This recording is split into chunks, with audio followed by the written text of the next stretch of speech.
Welcome in episode 155. What's Right with Nick Wright?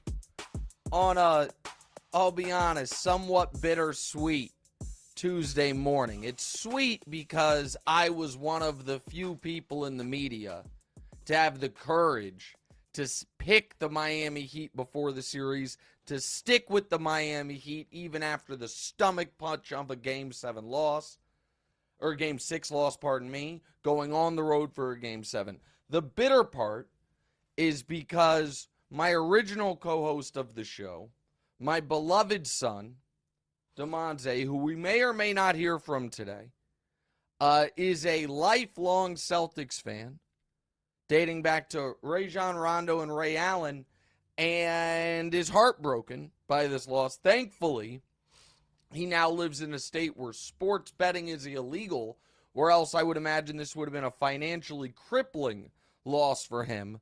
We may hear from him shortly. We need to get into the game, get into a little finals preview. There's a little football to discuss as well. We appreciate you watching on YouTube. If you're watching right now on YouTube, don't forget to ask questions or comments in the chat, and we will get to them in the third segment of the show. If you're an audio listener listening throughout the week, we appreciate that as well. Our YouTube numbers have been exceptional.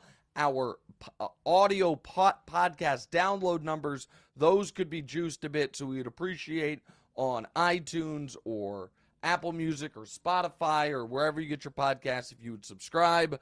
Here is what is not on today's show. Jameson Williams, unaware of the gambling policy in the NFL. I actually buy that, since nearly a half dozen Detroit Lions were suspended for the same thing. That's a Lions failure, not a player failure. The Milwaukee Bucks hire Adrian Griffin. The 76ers hire Nick Nurse. And Le'Veon Bell says he smoked weed before football games, which maybe explains his somewhat patient, almost lethargic running style, but it worked quite well for him. However, we must, of course, start with Game 7 from last night, and we must, of course, welcome back in, after a brief absence, Diora, who was not on this past Thursday because she had school responsibilities. Those school responsibilities were a trip to Six Flags. Yeah. So she skipped work to go to Six Flags. Diora, how are we starting today? Okay, so the Heat are heading to the finals. What's more impressive, the Heat beating the Bucks and the Celtics en route to a finals, or you not losing faith in Jimmy after they dropped 3 in a row? Well, they're both pretty damn impressive, I gotta tell you. And I was shocked by how many people were just adamant, oh, once the Heat lost Game 6, they have no shot. Why did they think that? So the argument is, oh, they can't come back from that type of stomach punch. Small history lesson here. So the last team to suffer that type of stomach punch loss, this was actually worse, was, of course, the 2013 San Antonio Spurs, which they weren't going to go to the finals. They were going to win the finals. And then Ray Allen hit a 3 to send the game to overtime. The Heat win in overtime, and then we go to Game 7. Now, of course, the Heat did end up winning that game, but it was not because the San Antonio Spurs melted. It was not because they were hungover from the loss. In fact, the two biggest culprits of that loss were a young Kawhi Leonard and Manu Ginobili. They both missed a critical free throw, one each, in the final 45 seconds of that game, which allowed the Ray Allen shot to tie the game. Kawhi and Manu played brilliantly in that Game 7. They only lost that game because LeBron dropped 37 and 12. Conversely, the Miami Heat players who created the opportunity, Chris Bosh with the rebound and Ray Allen with the shot, in that Game 7, the two of them, the team's third and fourth best players, scored a combined 0 points. They were 0 for 9. And the Heat won despite it was a 2-point game with 30 seconds left. So the reason I give you that brief history lesson is the idea that the Heat just weren't going to be able to overcome the emotional devastation of that Game 6 is belied by history, particularly when you have a great coach in Eric Spoelstra and a great leader in Jimmy Butler. Furthermore, the Celtics have not been you love when I say furthermore. You laugh every time. I think it's really funny because I feel as if it's not necessary in the sentence. Sometimes I do these opening monologues. It's as if I'm writing an essay and just dictating it. And so I throw in words that you would use to adjoin thoughts or paragraphs within an essay, and that's why maybe I use some of the language I do. As I was saying before I was rudely interrupted. Furthermore, the idea that the Celtics were going to have some massive home court advantage, they've been bad at home in the playoffs for 2 years now. And so I just didn't buy it. And I understand folks are caught up on the alleged and seemingly obvious talent disparity between the Heat and the Celtics. But how far do we have to go until we are willing to say the Celtics are not the better team?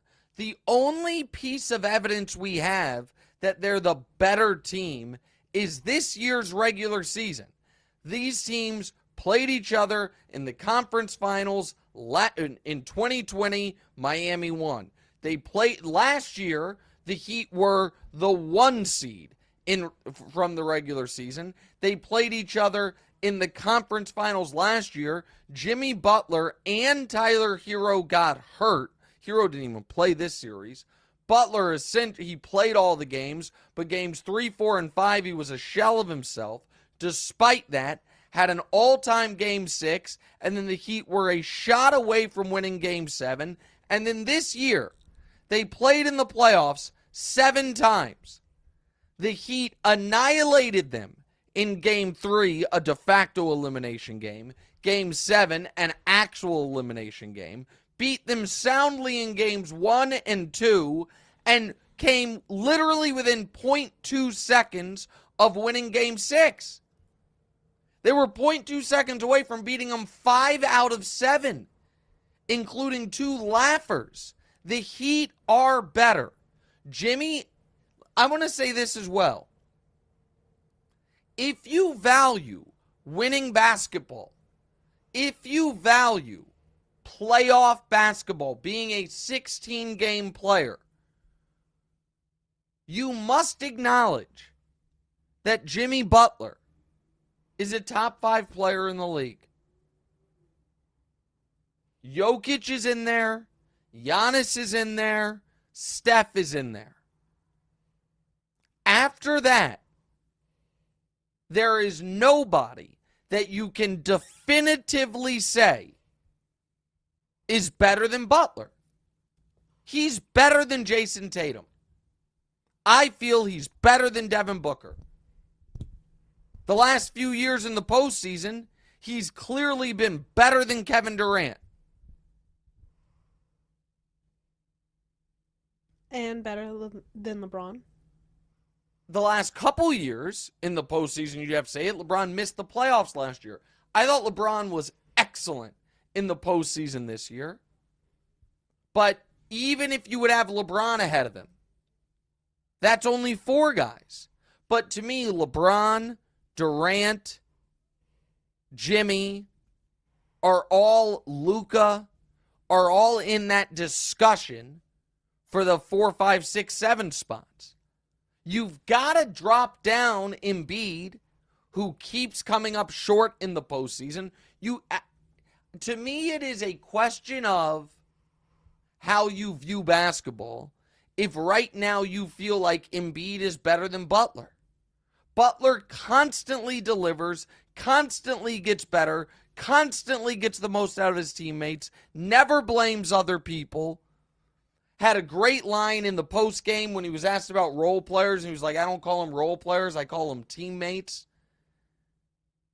You feel like he's going to come through. I don't think there's a player in the league I would have been more confident in making all 3 free throws at the end of Game 6 than Jimmy. So, and Caleb Martin is a hell of a story. I understand some people wanted Caleb Martin to win Eastern Conference Finals MVP. I would have been fine with it. He was better in Game 7. Jimmy was better in the entirety of the series. But we have sometimes in history, go back to Magic's rookie year, you gave him a Finals MVP because of what he did at the end of the series. I think it was Game 6. At the end of the series over Kareem, even though Kareem had been the dominant player in that series. But I think what the confidence Jimmy and Spoelstra instill in that team makes every guy on the Heat the best version of themselves. And now we'll see how they do against the Nuggets, which we'll talk about in a moment. But now, Diora, we've got to get to the flip side of this, which is the losing team. Go ahead. So, bad news for Boston. The Celtics got embarrassed in Game 7. Good news, their coach has plenty of time to watch the town now. Mm-hmm. The assumption is Boston is making major changes this offseason. Yeah. Are Tatum and Brown good enough to win a title, or is it time to move on?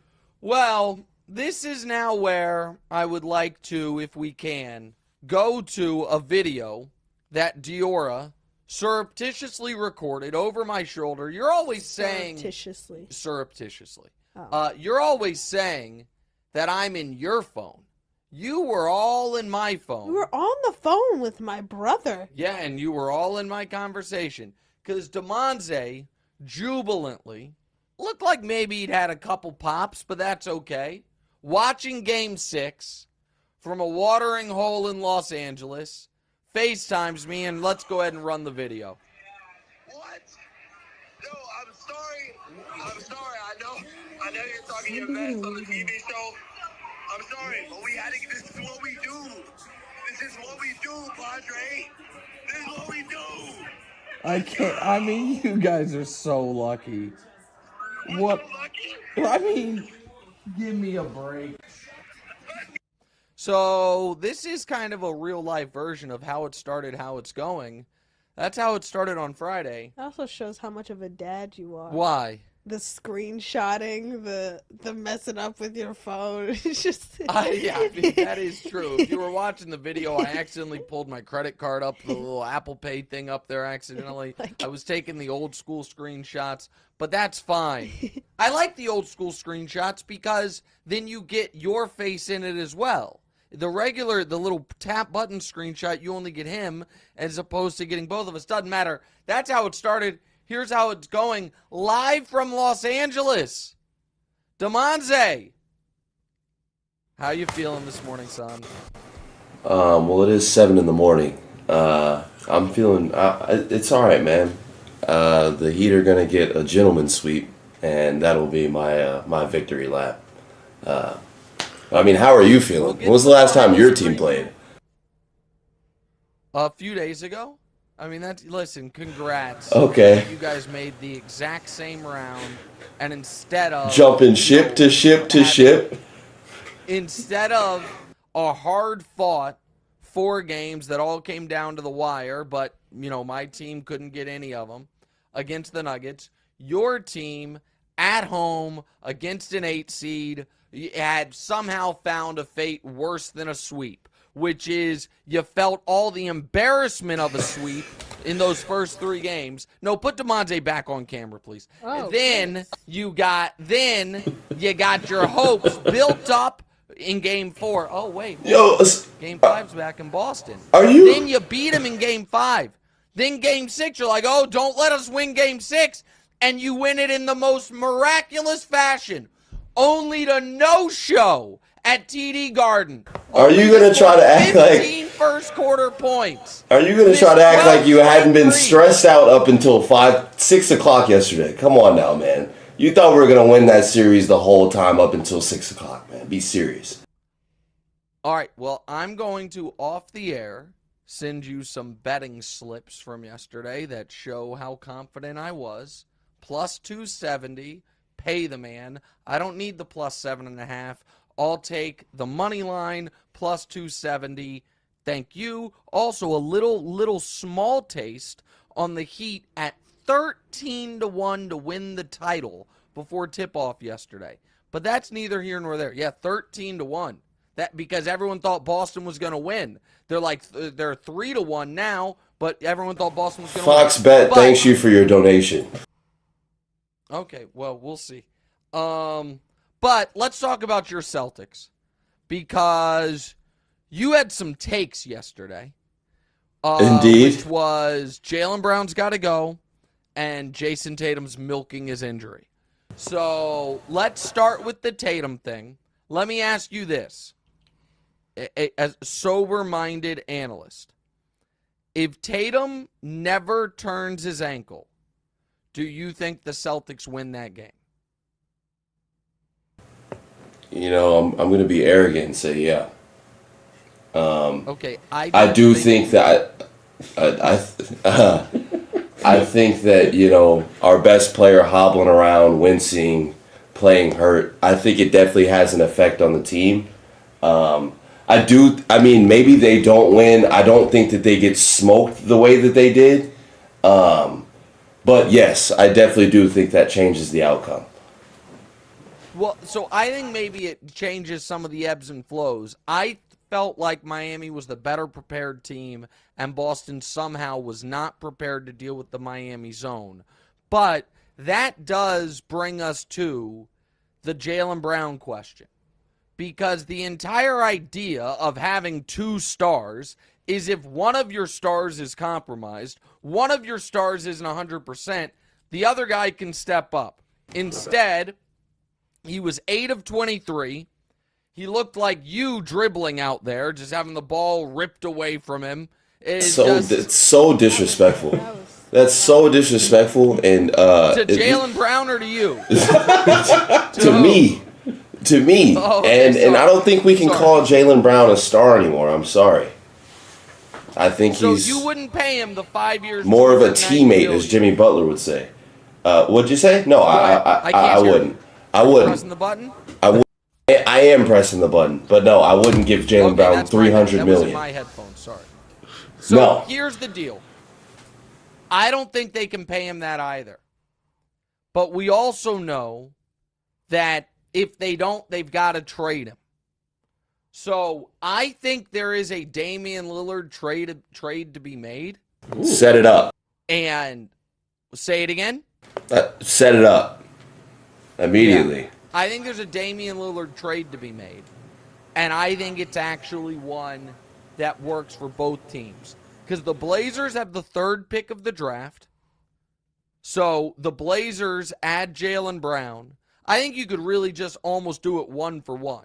Jaylen for Damian Lillard. Damian's better, but Jaylen is younger. The Blazers are going to need to spend some money. He's more on the right timeline. And Jaylen just didn't seem like himself the whole postseason. And he is a more than capable second option.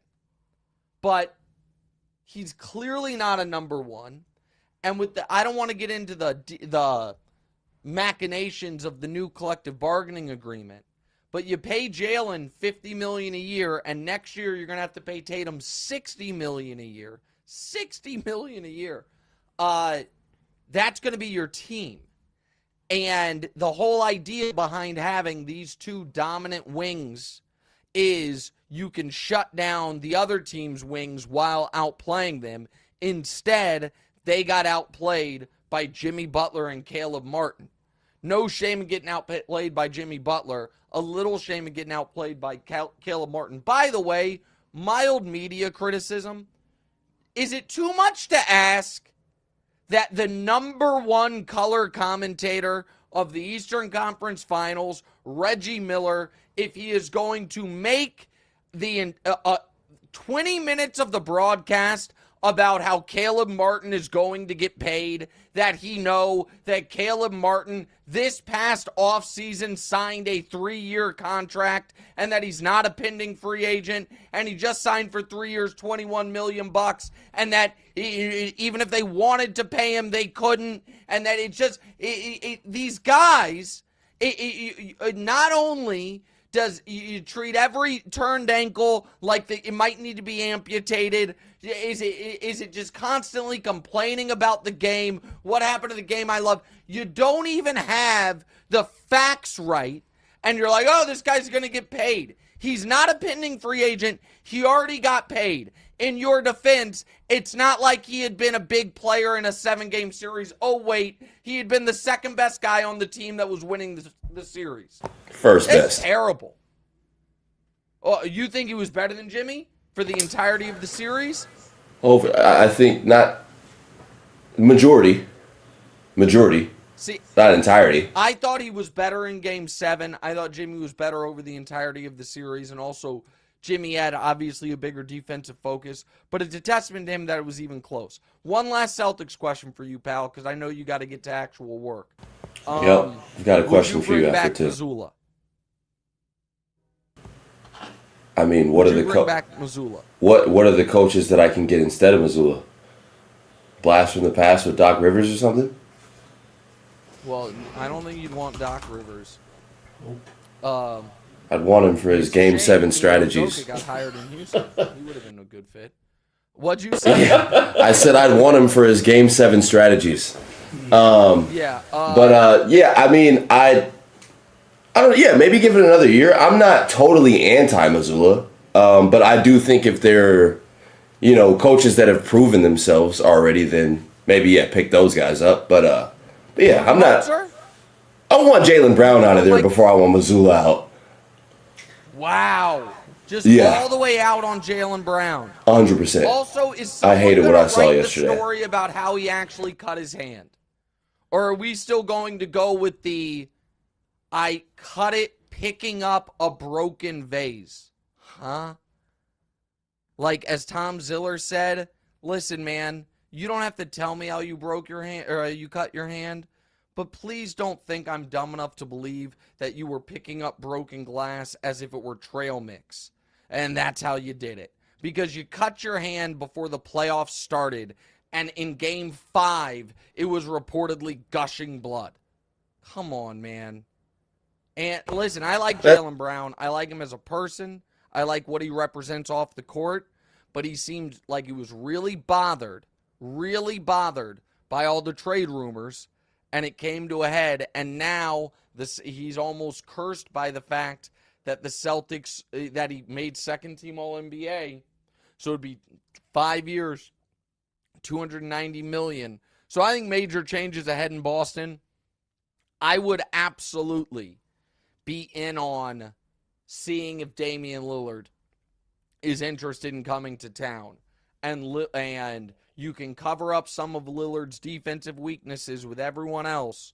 But a starting five of, because I don't know what's next for Horford, if we're being totally honest here. But a starting five of Marcus Smart, Damian Lillard, Derek White, if you want to go 3 guards. That might be too small. But Tatum, Robert Williams, and then Derek White, I guess, could come off the bench. You got to fill in the blank on the wing spot. You want to start Grant Williams maybe. If Horford's still going to be there, you start 2 bigs. That's a team that works. So, listen, pal. Go ahead, DeMonte. You can have the last word on your Celtics. That's not a bad. It's not a bad team at all. I've got faith in that team, but I've got one more question for you before I leave. Did you hedge that Heat bet that you placed? Did you hedge it or no? So you're lying on air. What do you mean I'm lying? You're lying. What are you talking about?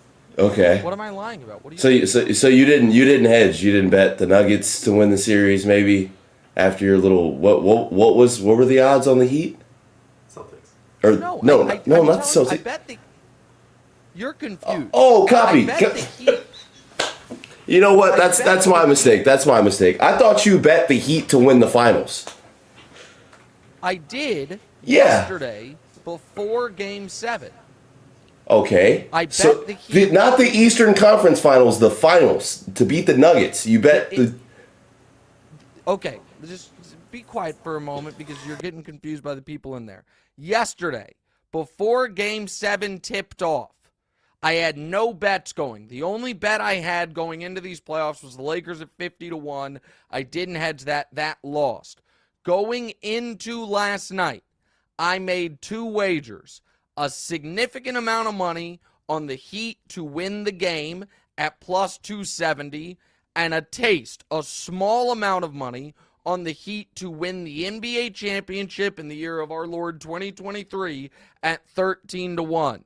The Heat money line bet already paid, and now I have sitting out there a small bet on the Heat at 13-1 to win the title, which now has already 4x'd in value because they're like 3-1 to win the title against the Nuggets. And of course I didn't hedge it because I'm a gambler. I'm not a stock trader or a coward. I'm here to gamble. What's up?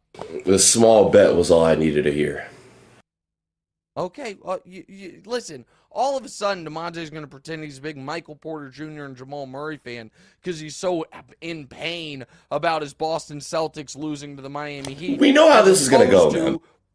What you should be rooting for is the Heat to win, because then you can convince yourself the Celtics in back-to-back years were the second best team in the league. Not their fault they lost to the Warriors and then lost to the champions. If the Heat get rolled, then the Celtics got to feel like, oh man, we're far away. But that's fine. We should can we throw up? I mean, DeMonte just gave it to us, but here's DeMonte's tweet from last night. If we can throw it up here in just a moment. Just give the Nuggets the ring and Jokic is Finals MVP in the morning and call it a day. I could taste the saltiness from through the screen. That's right. And honestly, that wasn't me coming from a place of hate. That was just me coming from, like, the Celtics played a bad series. They're going to play the Nuggets and they're going to get destroyed. Like, that's just the honest truth. The honest truth is people thought the Heat had no... Let me ask you this before we move on. If it would have been Celtics-Nuggets, would you have given the Celtics a chance? A much bigger chance than the Heat, yes, Okay. I would have. So, yes, you'd have given them a chance. If it would have been Bucks-Nuggets, would you have given the Bucks a chance? Yes, I would have given them a better chance than the Heat. Okay, the Heat just kicked both of their asses. This is what is so frustrating to me. Everyone's like, oh, the Heat beat the Bucks. And then people are like, they're going to lose to the Knicks. Huh? Then they wash out the Knicks. People are like, oh, they got no shot against the Celtics. Then they go up 3-0 on Boston and then win a Game 7 on the road. And they're like, but now they're going to get crushed by the Nuggets. Knicks. If the Knicks would have made it, I would have given them no chance. The Heat are going to be. We're going to have an image in 2 weeks of Jimmy Butler holding the Larry O'Brien trophy and the Bill Russell Finals MVP trophy in 2 weeks. And people are going to go on TV the next day and be like, you know what? I don't think they're that fucking good. It's unbelievable. They're going to beat everybody. And people are going to be like, I don't know that I believe in them. They have too many undrafted guys. Kind of how you are with Jokic. Players keep busting everyone's ass. What? Kind of how you are with Jokic after he... No, I've come around. I've come around on Jokic. Years. He did. You know what? Let's just get to DeMonte. You're dismissed. Thank you for coming in. Diora, take back over. Let's do a finals preview, even though I just kind of did it. Okay, the finals are officially set with Game 1 in Denver on Thursday. Yeah. According to DeMonte, the season's already over. Yeah, we just showed Denver will be rested and Miami will be gassed. Mm-hmm. So, who are you picking, the Heat or the Nuggets? The Nuggets are a better team. And the Nuggets offense right now looks pretty unstoppable. And I did think the Lakers were really, really good. And the Nuggets beat them 4-0. No, that was competitive games where they beat them 4-0. But I'm going to go with the Heat. Wow. I'm going to give you, did you just break the microphone or are we good? I'm just asking if we need, are we good? No, we're good. Okay. I think Michael Malone's focus and constant haranguing of the media, because God forbid we spent a few days after they swept the Lakers of still talking about the Lakers because the Lakers are interesting and the Lakers employ the greatest player in the history of the league who contemplated retirement, was a little, pathetic's too strong of a word, but embarrassing.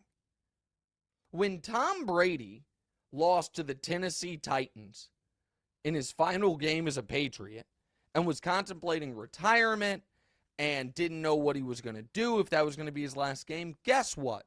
We spent more time talking about Brady and the Patriots than we did the Titans. That's not an indictment on the media. That is serving the customer. The Nuggets now have center stage for 2 weeks, and Jokic has answered all of the questions even his biggest critic has about him doing it on a deep playoff run. But the Heat are laser focused and they have an extra bit of motivation. Not that they need it, but it's interesting, which is 2 years ago, Nikola Jokic cheap-shotted Markieff Morris when he was on the Heat, knocked him out for the season with whiplash. And this was when the Nuggets, Michael Malone, benefited from the fact that we don't discuss them that much because it was an egregious cheap shot that knocked someone out for the season. And Jokic got a total pass on it. And it had happened just a couple months after he had gotten thrown out of his final playoff game of the year with a different cheap shot. I just think that this Heat team is a team of destiny. And this was an amazing second step for the Nuggets on their quest to an eventual championship. And this is the final step for Miami. Miami's been banging on this door for a few years now. And I think this is the year they get through. So I'll take the Heat. And I know that Vegas disagrees, and I know the analytics disagree. I'll take the Heat with Tyler Hero coming back mid-series and adding a bit of a spark for them. So the Heat in 6 is my pick. All right, last one before we move on because we're going late again. Okay. The NFL season hasn't started, but Jimmy G is already injured. Luckily, they already have their replacement, soon to be minority owner Tom Brady. Remember, Brady wanted to be a player owner in Miami? Is Brady getting exactly what he wanted in Las Vegas? So no. First of all, the Jimmy G thing is odd. Credit to Mike Florio for getting this story and having the actual contract details. Jimmy G's probably going to eventually pass his physical and probably going to eventually play for the Raiders. And I am not disregarding the possibility that Tom Brady does play for them. I think it is on the board. I think it's complicated because as an owner, you're not really allowed to play. The other teams would have to agree, but I think it's on the board. But the Raiders' offensive line is not very good and their defense stinks, and they're in a division with the best quarterback ever to live. So this is not a situation like him going to San Francisco with a ready-made team, or even him going to Miami with a far better team than they have in Las Vegas right now. The Raiders right now are tied for the second lowest projected win total with ahead of only the Cardinals, tied with the Texans and the Colts and the Bucks and the Rams. So I don't think this would be a good final act for Tom, but I do think he still might want to play, and so it's on the board. All right, that's it for the A block. We're going to talk a little bit about LeBron's Instagram. Sorry, Michael Malone. And then we're going to play a game, and then we'll get to your questions in the C block. That's all next. What's right?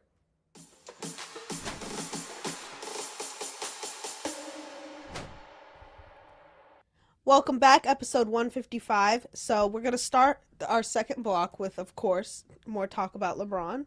LeBron took to Instagram with a cryptic message quoting Jay-Z. Charles Barkley said that he thought LeBron intentionally teased retirement to shift conversation. Are you ready to speculate on LeBron's future again? Or are you scared Mike Malone will come after you? Okay, I'm not scared Michael Malone's going to come after me. I also think this criticism of LeBron is bananas. The idea that LeBron needed to shift the conversation when he had, in Game 4, had 40, 10, and 9, playing the entire game, and just had, by far, the best old guy playoff game in the history of basketball is just nonsense. And yes, he got swept. Nobody was like, LeBron didn't do enough. He didn't melt down. There was none of that. Do I think LeBron is retiring? No, my money wouldn't be on it. Do I think it's on the board? Yes. Do I think that the Western Conference Finals were a moment of basketball mortality in his face? Yes.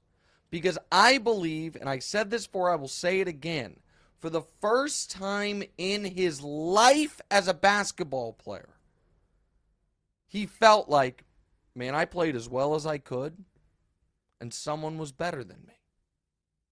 Jokic was better than him in that series. And it's not because the moment was too big. It's not because LeBron melted down like in the Dallas series. It was that he's 38, 65,000 minutes in, and is still inarguably one of the 10 best players, and arguably come the playoffs one of the 5 best players in the league. But inarguably also not the best anymore.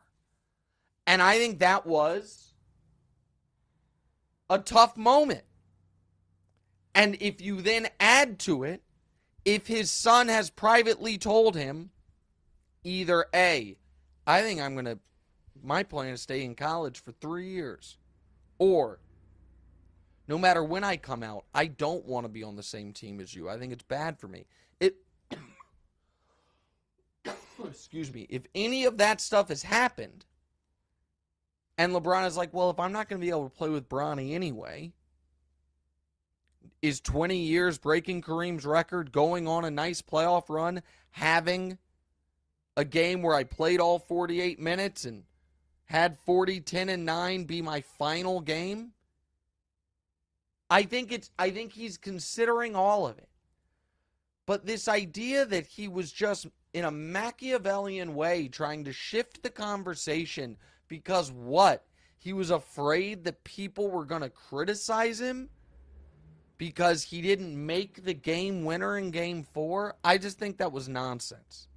I think it was nonsense. Now, does he put out Instagram stuff to make sure he stays in the conversation? Sure, but I think it's genuine. I really do. All right, let's play the game. Go ahead. Okay, so now we're going to play a game of 2 wrongs and 1 right. So our first one is DeAndre Hopkins was released by the Cardinals last week. The star receiver is a free agent for the first time in his career. Hopkins should be a Chief, a Bill, a Raven. All right, listen, he's an excellent player even as he's gotten older. He's got as good a hands as anyone in football, and he would help anybody. But the Chiefs don't need him, and they have invested enough draft capital, the trade for Kadarius Toney, the second-round pick on Sky Moore, the second-round pick on Rashee Rice, that I think they want to get those guys the reps and the opportunities, and they proved last year they don't need a star receiver to win the Super Bowl. So I don't think it's going to be a Chief. The Ravens would make sense, but they signed Odell. I'd like him to go to the Ravens. They signed Odell. They spent a first-rounder on Bateman. They have spent resources on the position. I don't think he's going to be a Raven. The Bills, on the other hand, never caught up with the Chiefs and now have been passed by the Bengals and could be passed by other teams. and they don't have a number 2 receiver alongside Stephon Diggs. The Bills need him, and I think the Bills are the team that makes the most sense. Next. Okay. DK Metcalf called out Tyreek Hill for ducking his race challenges for over 2 years.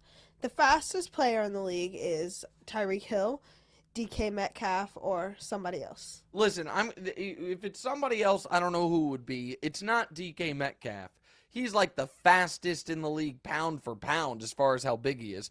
Tyreek Hill is with the ball in his hands, especially when you incorporate the ability to decelerate and accelerate out of nowhere, the fastest player in league history.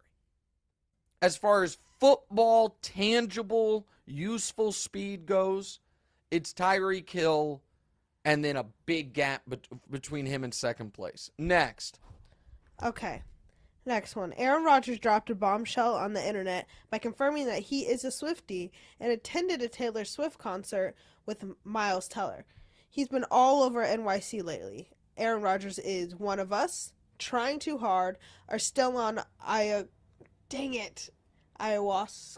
Good job. I got it? Yeah, I got it. Before the show, I tried to go over that with Diora. I went over it 3 times. I know, and that last time we went over it, you got a little annoyed with me. You're like, I got it, and then, I wasn't. You almost choked there. You're annoying. I don't know what one of us means, but he's certainly not that, and that's fine. So that's wrong. Trying too hard, I think, is right, and still on ayahuasca might be right as well. Trying too hard? You don't think he's actually a Swiftie? Well, I just think all of the public appearances stuff. Listen, after being in Green Bay all that time, I get why being in New York City is exciting and fun, but I think it's intentional. And no, I do believe maybe he likes Taylor Swift, just like I think he enjoyed going to the hockey and the basketball games. But I do think he is making a point, and that's fine. It's not necessarily a bad thing, to ingratiate himself to New York City and to be out in the public, which is fun and exciting for him. So I think, but it's a little bit trying too hard. And do I think he's still taking some hallucinogens? Absolutely. There's no question about it. We have a follow-up Taylor Swift question, Diora? Yes. So the Taylor Swift song that best describes the Jets season is Love Story, Bad Blood, or This Is Me Trying. Okay, are you a Taylor Swift fan? I'm more of a fan of her older music, like You Belong With Me and Our Song and stuff like that. Okay, so people are going to say I'm lying here. I think you can vouch for me. I obviously have heard probably 100 Taylor Swift songs, but I can't identify any of them. You definitely could identify Bad Blood. What I'm saying is, if I heard it, I know that I would be like, oh yeah, I've heard this song. But when you read me those names, I can't I've never heard of that one. But I also can't hear it in my head. Bad Blood, you know what I mean? You know how sometimes when you hear a song, you can play it in your head. I have no idea what any of these sound like. None. I forgot what Love Story sounds like. But I think the song that will best describe the Jets season is This Is Me Trying. I do think they're doing their best, and again, I'm basing this just off the titles, but I don't think it's going to be enough. And so I'm going to go with This Is Me Trying is the song. I don't think it'll be a love story because I don't think it's going to go beautifully. I don't think it's going to be Bad Blood because I don't think it's going to be a disaster. I think they're going to try and just not be good enough. All right, last one. Okay, Succession, a story about a media icon with 3 kids, wrapped up Sunday. The child to succeed Nick on what's right will be Demonze, me, or Deanna. I'm going to say Deanna. She would be my last pick.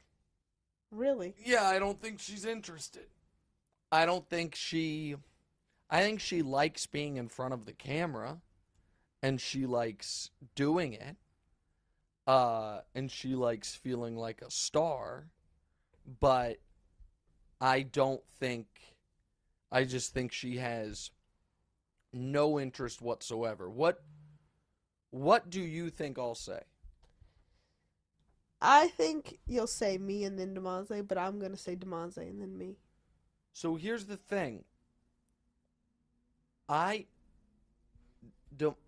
think DeMonze might use this show to launch his own thing. Gotcha. You understand what I mean? Like, I think DeMonze will. It's for a lot of different reasons. There in Succession, you know, this was a tortured example of it, but it's always a tough thing when you have a prominent father as a boy. Mm-hmm. And I dealt with this in a different way because my dad was one of listen, he was a firefighter and the president of the Firefighters Union in Kansas City. But he was so entrenched in the Kansas City political scene as far as the Firefighters Union was a massive voting bloc and very influential, and he ran for city council at one point. They considered him for a judgeship at one point, and to this day is involved in Kansas City politics and was the guy at the Kansas City Firefighters Union that there was, when I was growing up, a lot of his friends assumed I would go become a firefighter and then I'd follow in his footsteps in the union. And because he cast such a large shadow in that world, I had no interest in it. But I wanted to kind of establish my own thing outside of it.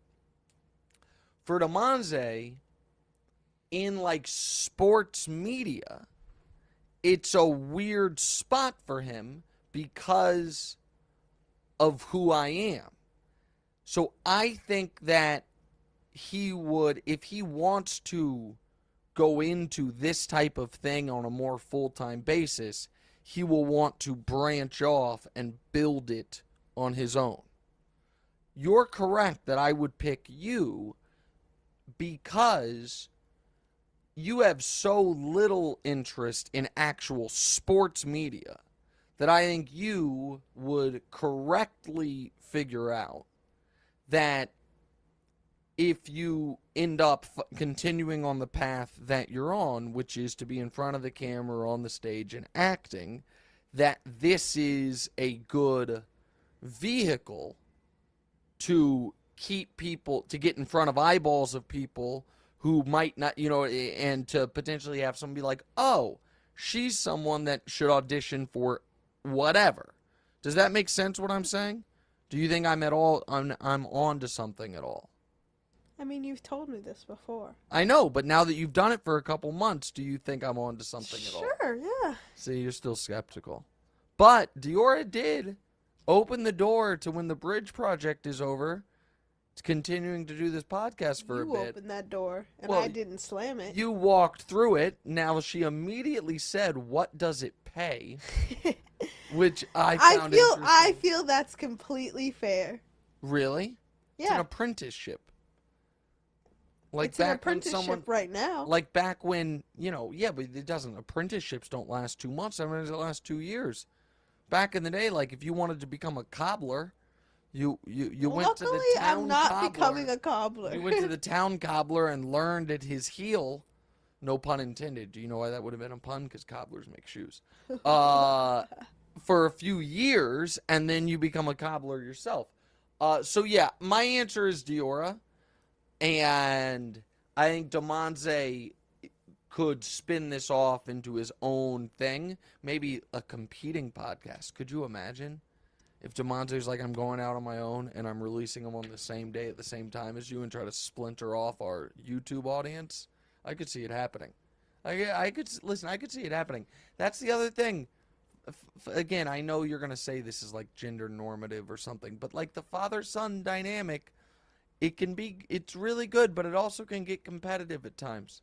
It can get a little hairy. You saw it right there when he was in there with the Celtics. He's very upset that I once again, even when I took the underdog, I had the upper hand. So, that was a good segment. We have questions to answer from you guys. Yep. Take a very quick break. Answer your questions in the C block. What's right?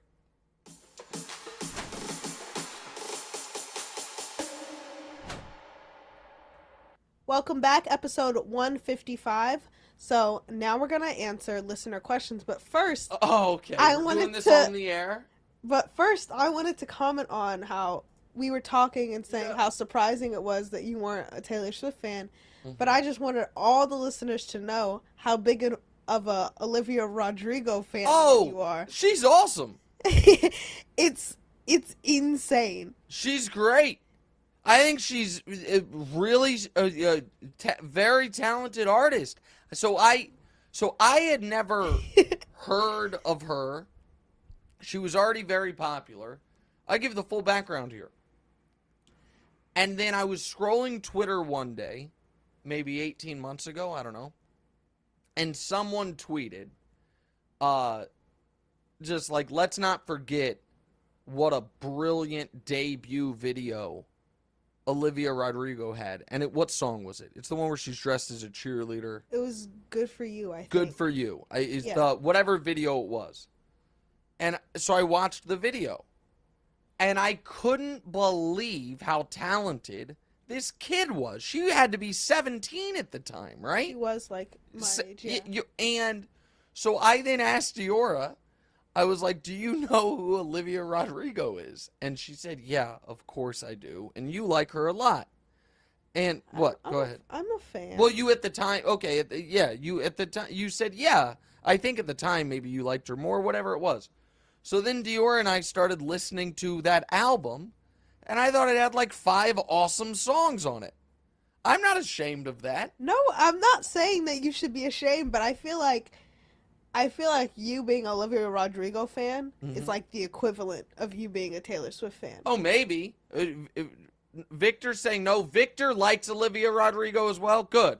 I feel good I'm about not that. saying it's a bad thing. I'm not saying it's a bad thing at all. Yeah, I mean, I think I am always. Here's one of the things about Victor's a big fan. About being a parent. Whenever someone is like how old is she?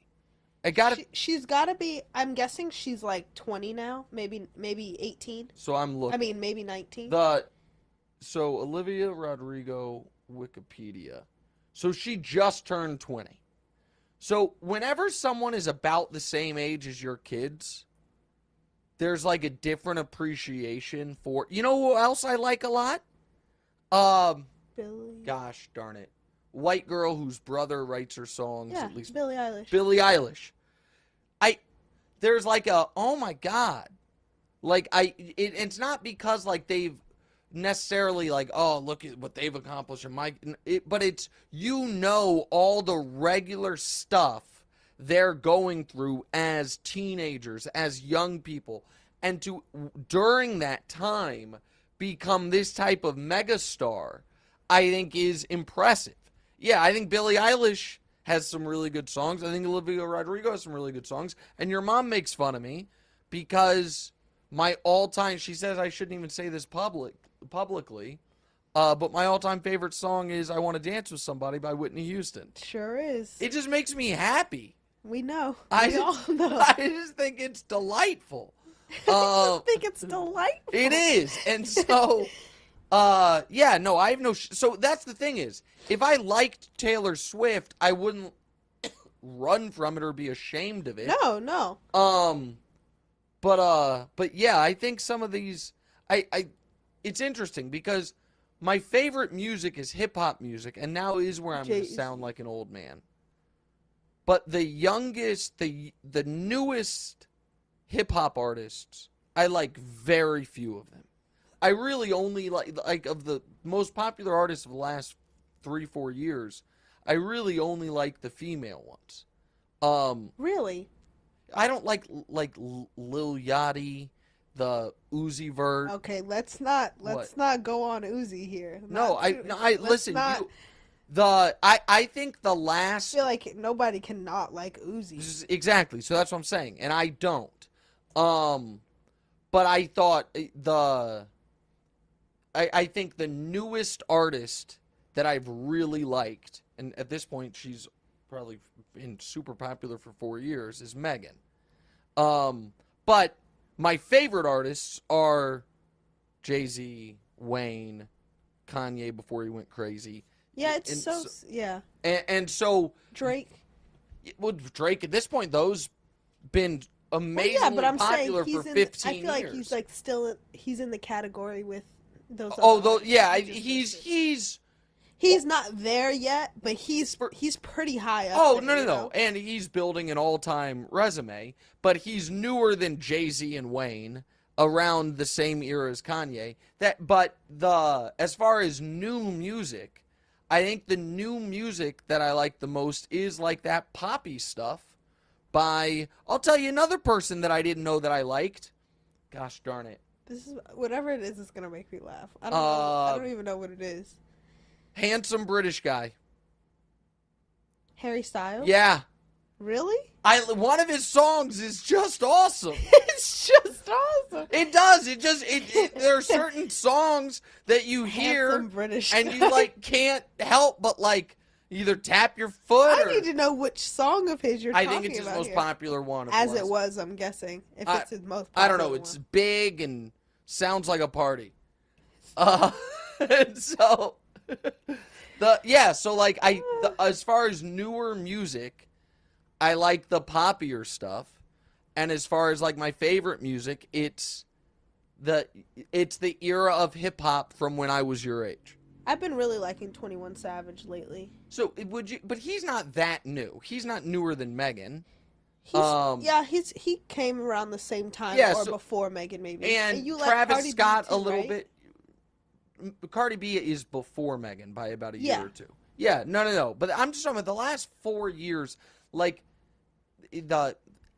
whether it be Ice Spice or either of the babies. Either of the babies, Lil Baby. Or Da Baby. I don't love either one of them. A lot of the mumble rap, I'm not a big fan of. Okay, all right, let's answer some of these listener questions before we wrap up the show. Okay, so Noah Rodriguez asks, what's a good wager between you and producer Dan for the finals? Maybe if the Nuggets win, you wear a Jokic jersey, and if Miami wins, Dan wears a Jimmy or LeBron jersey. I got a better one. If the Nuggets win, Dan gets to keep his job, and if they don't, he doesn't. How about that one? Wow. Well, next. All right, then. Okay. Chico 42. Yeah, I was getting there. Go ahead. Chico 42. Oh, wait, there's a follow-up question to the... Oh, Dan says, looks like I'm staying employed. Oh, okay. He's very confident. Okay, look at Dan. Look at old producer Dan. He's grinning back there. Grinning back there. Looking great. All right, next. Chico 42, what do you say? He said if the Heat win, which is unlikely, we're just going to see teams further ignore the regular season, right? I don't think so, because the Heat are a unique case in that they made the finals a few years ago. Last year, they were the 1 seed and made it to Game 7 of the conference finals. It's not like they have regularly thrown away the regular season. I think if the Warriors had won, because they were just openly talking about not caring about the regular season, you had Wiggins take 2 months off, that would have been different. The Heat just hadn't figured out their lineups. Their young undrafted players hadn't improved enough. So I don't think it would be as damaging, actually, if the Heat win, because I think it'll be just thought of as this is a special thing about the Heat. All right, next. Okay, Hignite. Jackson Hignite. Yeah. Go ahead. Jackson Hignite says now that the Heat have secured a final spot, should Giannis get a little bit more slack for getting beat in round 1? Maybe. Now that the Heat just keep beating people, losing to them doesn't seem I remember as that bad. conversation about Giannis. I feel as if he didn't deserve it then, and he doesn't deserve it now. You love Giannis. Yeah. Uh, He's too nice to get all that hate, you know? I somewhat agree with you. I don't think he got a ton of hate, but he got some criticism. But yeah, I think the more the Heat win, the less bad that loss looks. I think that's right. All right, next. Okay, Andrew Rockenhaus said, question for me, how does the rest of the family react in public when someone asks for your picture or for autographs? No one's ever asked you for an autograph while we were around. Don't ask I don't for think autographs. people ask for them. Ever, really. But pictures, it's usually just like a quick thing, unless they're like, yeah, like LeBron sucks, man. Like, but no one really. People are 90% of people are nice when you meet them. And I always find it really funny when people just like, "Hey, are you that guy from ESPN?" And then Yeah. they're like, "Oh yeah, I'm not a fan of yours, but Yeah. can I have a picture?" Yeah. Like it's just like But usually people are very nice. And people are never intrusive. What does happen sometimes is I'll be walking with Diora and Deanna, and Diora will say, like, those people were yeah. pointing at me or talking or whatever, and I don't even notice it, but you notice it, and I just keep moving. But if ever, not that there's, well, if you're watching this, you're probably one of the select people. If you ever see me out, just say hello. Say Yeah, hello. guys, and if you ever see me out, I'm willing to, sign autographs Oh, and this girl. take pictures, Have you don't had mind at all. anybody yet say they know you from the podcast? No, Uh, not one person. it happened. I had a teacher in the middle school at the school say something. It Be happened. like, "Oh my God, I didn't know you went here." It happened to DeMonze a few months in. I think it'll happen to you eventually. But DeMonze had done way more shows at that point than you had done at this point. Also, can we say the thing about the group chat or no? If you don't want to, we don't want to. I don't know what you're talking about. Your potential college. What they said in the group chat. Oh yeah, that was yeah. Go ahead. Go ahead. Diora, University of California, Santa Cruz. There's I don't even know what platform it's on, but there's a group chat for people that this one was on Instagram. Oh, okay, an Instagram group chat Yeah. for people that might be living in the same dorm as Diora. Yeah. And what did one of them post in the group chat? I had posted on my story a picture, like a selfie of us, and then in the group chat of 300 people, this guy just goes, "Oh my God, Diora, nice to have you here. I didn't know your dad was Nick Wright," and I was just like, "That's not me." Yeah, Diora straight. I think what the guy said is you're on Nick Wright's podcast. Yeah. And Diora then just claimed that wasn't her. That she just posted a picture of someone else. I was like, "Sorry, that's not me." And he was like, "Oh my God, I'm so sorry. I don't know why I thought it was you. Disavowed I'm me. so sorry." And I was like, "No, I'm." And he was like, wait. And I was like, "Yeah, it is me. It is me." All right, next question. Okay. I think it's William Turnbull. William Turnbull asked, "What player realistically helps the Lakers the most?"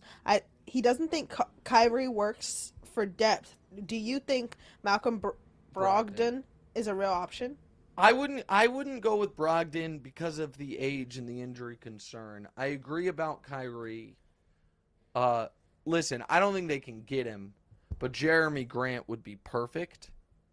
But again, I don't know that that's realistic. And I'm not ready to answer that question yet, just because I haven't really studied what the Lakers cap situation is going to be if they match Austin Reeves and match Rui and bring back Vanderbilt. They might not have a lot of flexibility. It might be a lot of the same guys. The big question's about D'Angelo. All right, next.